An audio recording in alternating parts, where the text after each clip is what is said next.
Which one is the hairstylist? Me. And what's your last name? Dankler. Okay. Miss Kellett, you are her sister? Yes. And you purchased a French Bulldog? Yes. When?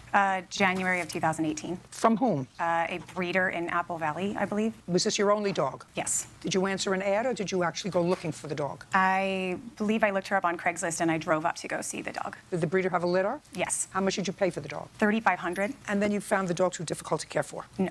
Well, there was some reason why you wanted to somehow relieve yourself of the obligation of taking care of the dog. Well, I ended up getting a lot more busy at work and I wasn't able to give her the time and care that she needed. Fine. She was still very young, so I know that she needs a lot of work. So I ended up trying to give her a better home. And you told your client, because you were a client, Miss Sherman's, of Miss Klett, because she did your hair. She wasn't a client of mine, she was a client of my sister's. Miss Dankler's. Miss Dankler? Yes. And you had a French Bulldog? Yes, I do. A male? Yes. How old was your male? He is now 2.5. And where did you get him? A breeder. From where? Corona. And how much did you pay for him? $5,500. So when you had a conversation with your hairdresser that her sister had a French Bulldog that she was looking to sell, that you acknowledge, although you say you never discuss price, you were interested.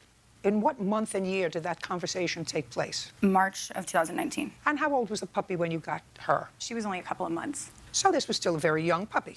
Very saleable. That's what this case is about. You picked up the puppy from your sister. You brought it over to Miss Sherman's. Miss Sherman took the puppy. Puppy was then perhaps 4 months old. No. The dog was about a year. The vet said it was over a year. Anywhere from Don't tell me what the vet said. She bought the puppy in January of 2018, and you got the puppy in March of 2019. of 19. Yes. So the puppy was over a year old. Yes. Then the puppy is a year and 2 months, no longer a puppy.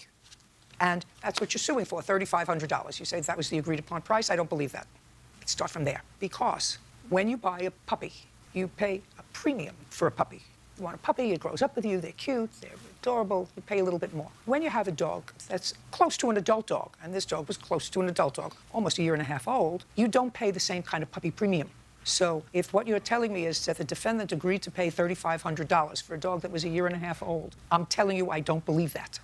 So when I had talked to her about purchasing the dog, I did tell her that my sister had paid $3,500 That's okay. for the dog. Oh, that's the truth. Yes. You said my sister paid $3,500 for the dog a year and a half ago, or a year and 4 months ago, and she can't take care of it. Now I want you to tell me the conversation that you had where you're telling me that she agreed to pay exactly what your sister paid for a puppy over a year later. Okay, so basically, Not basically. I don't want to hear basically. Okay, so I didn't actually bring the dog over to her house until actually late April. So that's The dog was now older. No, it doesn't get younger. It's not Benjamin Button. It gets right. older.